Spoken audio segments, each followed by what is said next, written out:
Halo, assalamualaikum warahmatullahi wabarakatuh. Selamat malam teman-teman para pemirsa Sandikala dimanapun Anda berada. Malam ini sungguh gile bener. Gile bener ya. Apa itu baca dengan seksama ya? Oke. Karena diminta baca dengan seksama, saya sendiri yang nyuruh baca. Saya bacakan ya.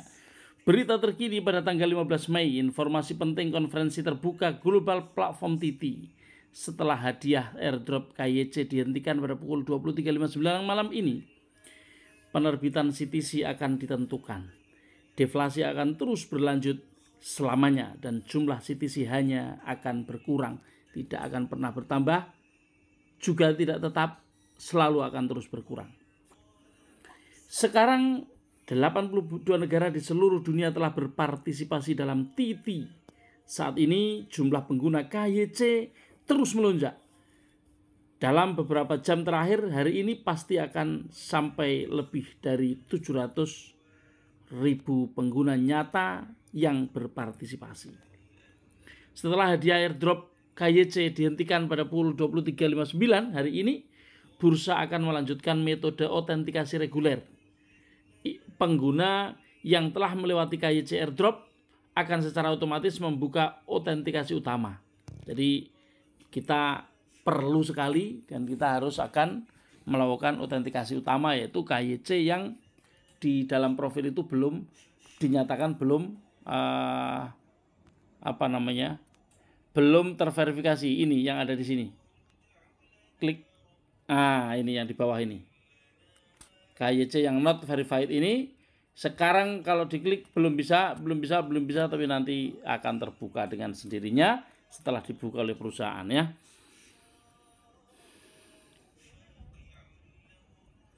Kemudian dan jumlah penarikan adalah $5.000 AS. Jadi kalau sudah melakukan KYC yang itu, autentikasi utama, maka bisa menarik. Kalau enggak. Kalau sudah KYC 2 yang sudah kita lakukan ya, berarti kan primer ya toh? Primer, maka yang primer itu yang atas ini. Ini primary KYC. Yang atas itu yang verified itu. Itu membuat kita bisa melakukan WD 5.000 sekali WD per transaksi dan $30.000 AS per hari. Jadi kalau mau WD sehari bisa 30.000 tapi 6 kali. Nggak bisa sekali ya. 6 kali 5.000. Pengguna yang mengunggah foto kartu identitas mereka untuk menyelesaikan KYC lanjutan dapat menarik $50.000 AS per transaksi dan $500.000 AS per hari ya. Yang autentikasi di bawah ini yang sekarang not verified, ini nanti diverifikasi, maka bisa menarik sehari mencapai $500.000 terbagi menjadi 10 kali penarikan, yaitu masing-masing menarik $50.000. Yang keempat, terkait penerbitan CTC, jumlah permen yang diterbitkan sekarang lebih dari 107 juta. Jika ada 700.000 pengguna asli, 100 airdrop per akun, totalnya kan 70 juta yang didistribusikan dan sisanya adalah hadiah pemasaran. Maksudnya hadiah kita ngajak orang ya, 3. Pagi ini platform akan membuat pengumuman. Pagi ini maksudnya nanti tanggal 16 jam 00 ya. Malam ini nanti. Tengah malam, dini hari. Pagi ini platform akan membuat pengumuman global. Rencana awal untuk penerbitan CTC adalah 2 miliar, tetapi sekarang ditetapkan hanya 120 juta. Perusahaan akan menyimpan 0,5% dari 120 juta, yaitu 600.000 ya kan. Seperti selalu saya katakan mereka menyimpan hanya dari yang real saja, bukan dari 2 miliar ya. Di alamat publik dan akan terkunci selama 10 tahun. Alamat publik maksudnya apa? Semua orang bisa melihat. Ada itu 60.000 itu gerak enggak? Kalau berkurang sedikit saja itu berarti perusahaan rakpul ya, bahaya. Tapi kalau mereka tetap ada seperti BTC sekarang itu ada satu akun berisi berapa? $1 juta apa berapa? 1 juta BTC kok dolar. 1 juta BTC itu tidak pernah berkurang sedikit pun.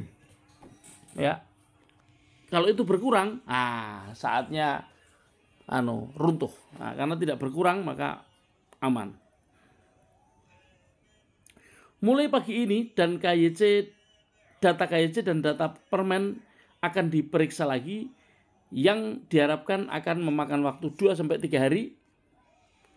Setelah dikonfirmasi, CTC akan langsung di airdrop ke akun bursa semua orang. Jadi TT Exchange. Jadi nanti kita didistribusi ke kita itu ke dalam aset di TT Exchange ya. 120 juta token CTC yang diterbitkan dikurangi cadangan perusahaan yang 600.000 itu, dikurangi airdrop pengguna asli yang satu orangnya dapat 100 itu, dikurangi hadiah pemasaran yang satu orang dapat 3 kalau kita ngajak orang. Jika ada kelebihan, mereka akan dihancurkan secara publik di seluruh dunia dan dibuang ke lubang hitam, tidak meninggalkan siapapun. Tidak ada yang bisa dapat pokoknya. Yang dapat hanya yang asli-asli. Satu, perusahaan 0,5%, 0,5% kan ya. Kemudian yang kedua, semua orang yang dapat 100-an dan semua orang yang dapat 3 karena mengajak orang. Hanya itu. Yang lainnya semuanya hangus, dibakar habis. Harga awal pencatatan CTC adalah 0,001 USD. Sekarang udah jelas ya. Nggak usah prediksi-prediksi, alah mumet amat. Sekarang udah ketahuan 0,001 USD. Harga penerbitan tidak penting. Anda tidak dapat membelinya dengan harga ini. Karena apa? Sudah ada yang duluin. Dengan harga itu udah banyak yang akan beli. Kalau ada yang jual. Kalau nggak ada yang jual ya berarti nggak ada, naik aja langsung kan. Dibuka dengan 0,01 tapi nggak ada yang jual, mau apa? Ya naik langsung, nggak usah pusing gitu kan. Nggak usah pusing dengan harga dibuka berapa, tidak ada masalah itu. Anda tidak dapat membelinya dengan harga ini. Harganya akan dibuka rendah dan naik tinggi. Harganya akan berada di antara 1 sampai 100 USDT. Ya kan? Yang tadinya bukan 0,001 tapi terus naik sampai 1 baru Anda bisa beli atau jual. Beli maksudnya. Tidak akan lama sebelum menembus 100 USDT. Tidak akan lama sampai harga 100 dolar. Ya, tidak akan lama. Artinya apa? Nunggu saja.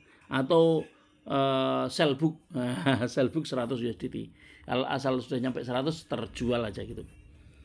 Tidak diperbolehkan mentransfer koin dalam bursa melalui UID untuk sementara waktu. Jadi gini, yang tadinya bertanya bisa dikirim antar wallet, saya bilang bisa. Nah ini dilarang. Dilarang.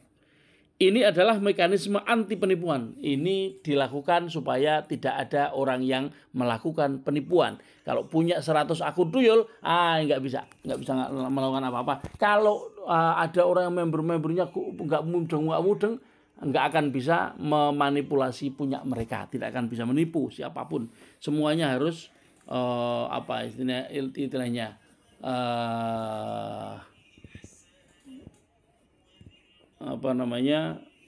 organik ya, organik.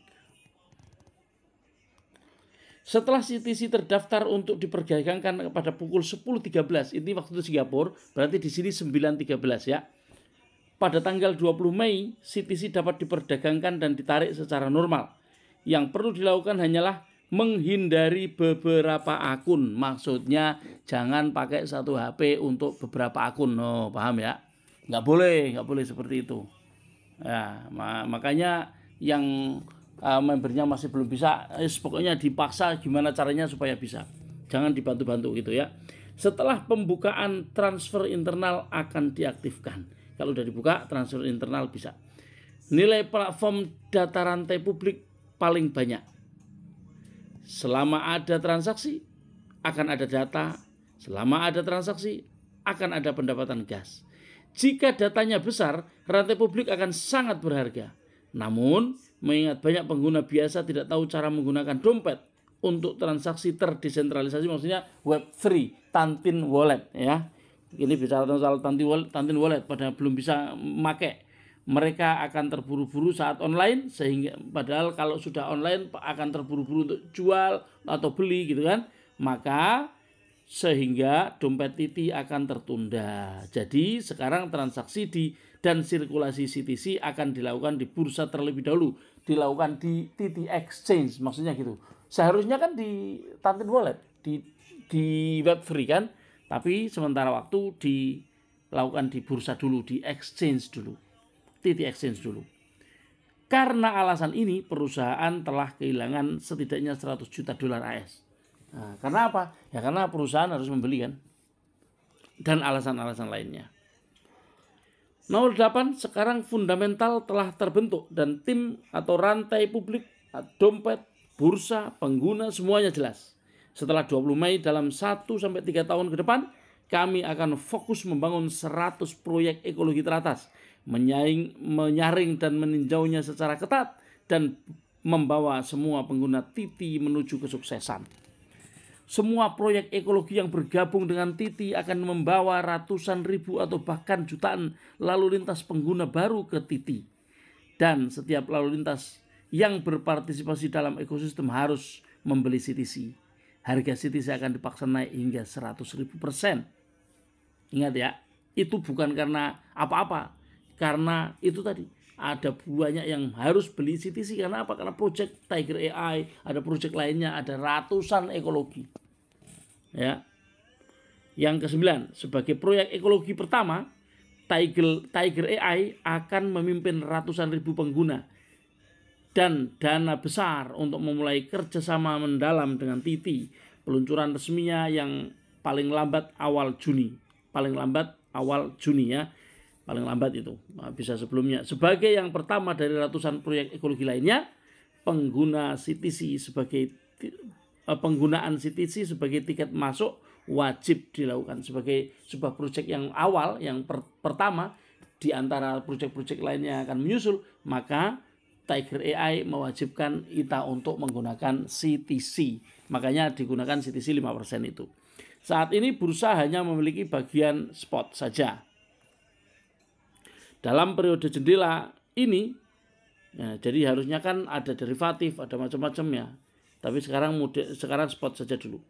Dalam periode jendela ini, sebelum peluncuran resmi pada tanggal 20, setiap orang harus benar-benar menggunakan bursa dan membiasakan diri dengan proses penyetoran, penarikan, dan perdagangan. Semuanya sangat sederhana, mudah sekali. Jangan kembali untuk bertanya jika Anda tidak tahu cara membeli dan menjual. Maksudnya belajar dulu, jangan belum apa-apa langsung tanya ini gimana, belajar dulu. Nanti kita akan buatkan tutorial, ikuti nanti 1, 2, 3, 4 kali Bapak Ibu langsung paham sendiri, nggak perlu bertanya. Kalau sudah ngikuti sudah belajar masih belum paham, tanya silakan. Kalau belum apa-apa jangan langsung tanya. Diharapkan setelah 5 Juni bursa akan meluncurkan perdagangan leverage atau kontrak. Nah ini ya, kalau belum paham ya nanti kita diskusikan ya. Tapi leverage itu biasa di dalam trading. Pada saat yang sama, Titi akan memberikan rasio rabat transaksi yang sangat tinggi kepada para guru yang saat ini sedang melakukan promosi sehingga setiap orang dapat menghasilkan uang tanpa melakukan apapun. Kenapa kok bisa begitu? Leverage itu perusahaan minjami. Misalnya punya duit 1.000 atau 100 CTC.